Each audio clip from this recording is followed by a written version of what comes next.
আমাদের ইয়াং ইন্ডিয়ার একটা আজব সমস্যার অদ্ভুত সলিউশন নিয়ে দেশের রাজধানী দিল্লি থেকে আসছেন জেনজি আইডিয়াবাজ বংশ আর বৈভব।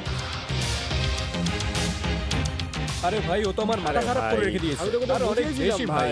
আরে ভ্যালিডেশনের চক্করে আমার মাথা খারাপ হয়ে গেছে। আর ব্যালেন্স শিটটার বাবা হিসাব চাইছে, ওটার আমি কি করব? ভাই আমি তো বোঝাচ্ছি।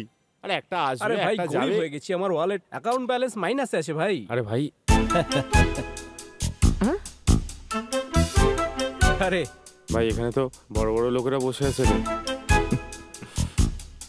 বলে দে। টাইটেন্স, আমার ব্রেকআপ হয়ে গেছে এমন একটা টক্সিক গার্লফ্রেন্ডের সাথে, যেটা ওয়ান্স আপন আ টাইম সবার লাইফেই থাকে। আর আই এম প্রিটি শিওর আপনাদের সবার লাইফেই হবে। ভাই এনাদের জীবনে তো ফর শিওর হবেই। জানেন কার কথা বলছি? সেই 300 টাকার দামি কফি।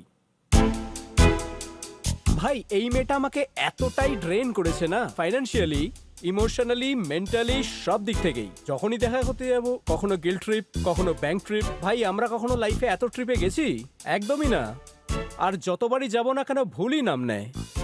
একবার ঠিক আছে, দুবার ঠিক আছে, কিউট হওয়ার চেষ্টা করছে, তাই বলে বারবার ডাজন্ট মেক সেন্স। অ্যান্ড বলতে গেলে অনেস্টলি বলছি, আমি একজন শ্যালো পারসন। আমি ওর প্রেমে পড়ে গেছিলাম কারণ ওকে দেখতে সুন্দরও ছিল, ঠিক আছে, আর ওর অ্যাম্বিয়েন্সও ভালো ছিল, আর ওর সাথে থেকে লোকে আমাকে ভ্যালিডেশন দিত। ভাই আমি তোকে একই কথা ঠিক কতবার বুঝিয়েছি বলতো? এখন রিয়েলাইজ হয়ে গেছে, ঠিক আছে, ও একদম ওর প্লেলিস্টের মতন মিড। কি ছিল? মিড। কি ছিল? মিড। আর things are changing, man. I've moved on. I found someone else, someone better. আচ্ছা, নামটা তো এবার বলে দে। It's called Coffee Coffee.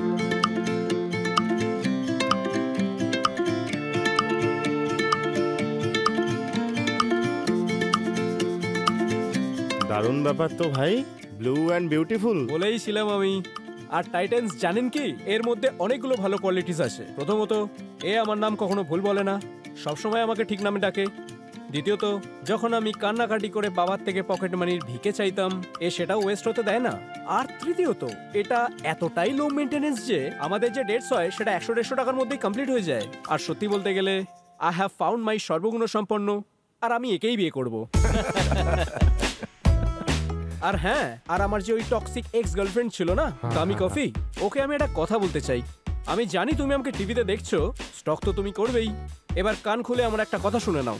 Overcharge করার জন্য অন্য কাউকে খুঁজে নাও, গোল্ড ডিগার। আমার তো হয়ে গেছে Ram Ram. So hi titans, কিছু এইভাবেই আমাদেরও ব্রেকআপ হলো 2023-এ এই 300-400 টাকার দামি কফির জন্য। তারপর কি, সামান্য 3 লাখ টাকা আর 1 চামচ কনফিডেন্স নিয়ে খুলে দিলাম একটা দোকান। আজ অবধি সমস্ত গ্রোথ অর্গানিক হচ্ছে। আমরা 2 লাখেরও বেশি কফি সেল করেছি, 1 কোটি টাকার বেশি রেভিনিউ করে ফেলেছি। আর আমাদের দিল্লি এনসিআর এর মধ্যে টোটাল 6টা আউটলেট আছে। তো আপনারা কি আমাদের সাথে ডিল করতে চাইবেন এই জেনজি কফি মুভমেন্টকে নেশন ওয়াইড নিয়ে যাওয়ার জন্য?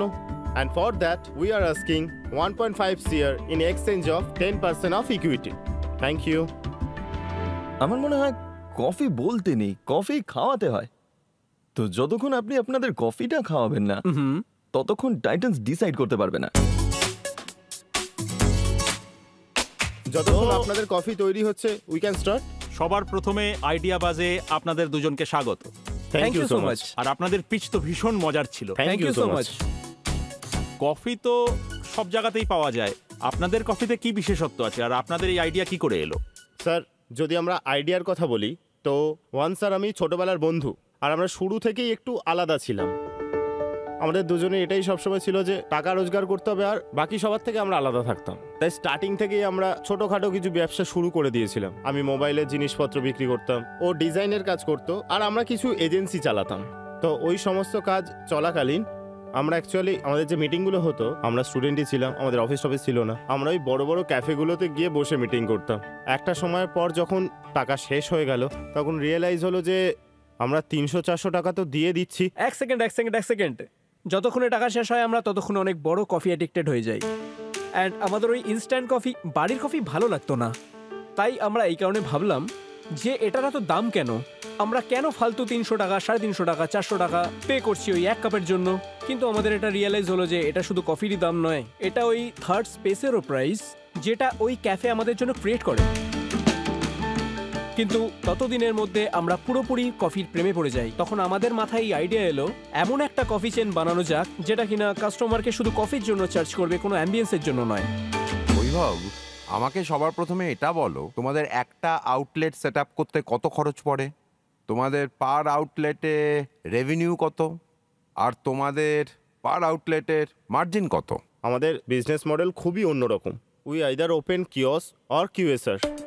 আমাদের 100 স্কোয়ার ফিট থেকে 200 স্কোয়ার ফিটের মতো জায়গার প্রয়োজন। And the cost to set up vary from, আমরা যদি কিওস খুলি, so that varies from 3-4 lakhs on the upper hand. আমাদের কিছু একটা ভালো কিউএসআর খুললে, রেন্টাল এবং অনুষঙ্গিক ইনক্লুড করলে তার টোটাল কস্ট অ্যারাউন্ড ওই 7 লাখের আশপাশে চলে যায়।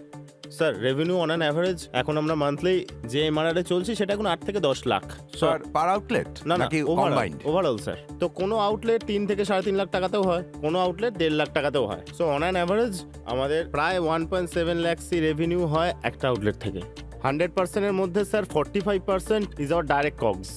যে আপনি কফিটা খাচ্ছেন, যে প্রোডাক্ট আপনি হাতে পাবেন, তার কস্ট হচ্ছে 45%। After that 30% goes into our direct cost, যেমন ধরুন স্যালারি, রেন্টাল এক্সেট্রা। 12 থেকে 13% আমাদের কোম্পানি এক্সপেন্সেস, মিসলেনিয়াস এক্সপেন্সেস ওই সব মধ্যে থাকে, যেখানে আমরা লজিস্টিক ওই সব জিনিস ইনক্লুড করে দিই। আর বেঁচে থাকা আমাদের 12 থেকে 13% ওটা আমাদের প্রফিটে। তোমাদের পার কাপ কফির দাম কত? স্যার আমাদের কফি মেনু স্টার্ট হয়ে যায় 49 রুপিস থেকে 139 রুপিস অবধি যায়। যখন আমরা কফি খেতে যাই না, তখন ওই এনভায়রনমেন্টটা খুব ম্যাটার করে। কোথায় খাচ্ছি, কি ধরনের কাপে খাচ্ছি।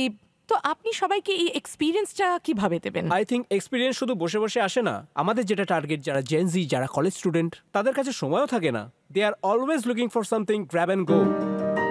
আমাদের একটা স্টোর আছে যেটা দিল্লি বিশ্ববিদ্যালয় মেট্রো স্টেশনের কাছে। ওখানে বাচ্চারা মেট্রো করে কলেজে আসে, স্টেশন থেকে নেবে, right after the exit from the station, ওটাই আমাদের প্রথম স্টোর। তো তখন ওরা কফি নিয়ে ওদের কলেজে চলে যায়। হতে পারে আমরা সবাই জাজেস, জেনজি নয়। হতে পারে আজকালকার ট্রেন্ড নিজের গার্লফ্রেন্ডকে স্টেশনের বাইরে কফি খাওয়াতে নিয়ে যাওয়া। We are out of touch, I guess. I am not out of touch at all. আপনি নিজের কথা বলুন। আমি তো বলি আমি আউট অফ টাচ। হতে পারে এখনকার ট্রেন্ড এটাই।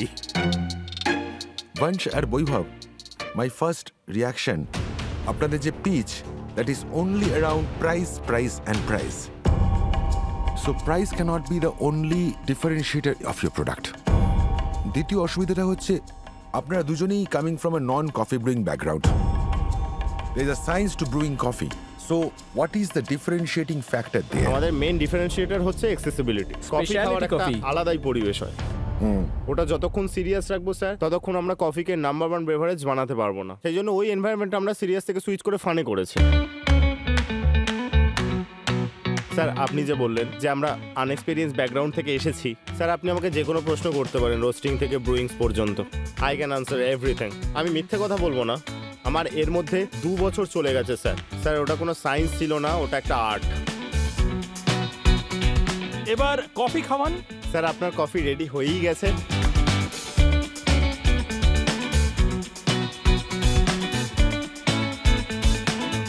I've got the cup that says hot girl latte. Thank you, I like that.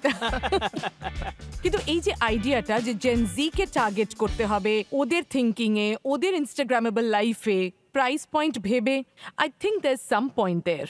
তো ম্যাম প্রথম লুক থেকে এবং প্রথম সিপ থেকে একটু তো থট চেঞ্জ হয়েছে। আপনার কাপে কি লেখা আছে? পুকি কফি। সেই জন্য আমার তো মনে হলো এটা আবার কি লেখা। আপনাকে হ্যাশট্যাগস ফলো করতে হবে। What have you gotten in your cup? আমারটা তো হট গার্ল আছে, without girl. That is selected for you. Yeah, আপনাকে বেছে বেছে দিয়েছে ওটা। তো স্যার এটা জেনজিদেরই ভাষা, তো আমরা জেনজিদেরকেই জিজ্ঞেস করতে পারি। Let's go to the market with this question. তো অডিয়েন্স, আপনাদের কাছে আপনাদের ভোটিং প্যাড আছে, আর আপনাদের ভোটিং প্যাড থেকে আমাদের জানান এই প্রোডাক্ট আপনারা নিতে চান কিনা।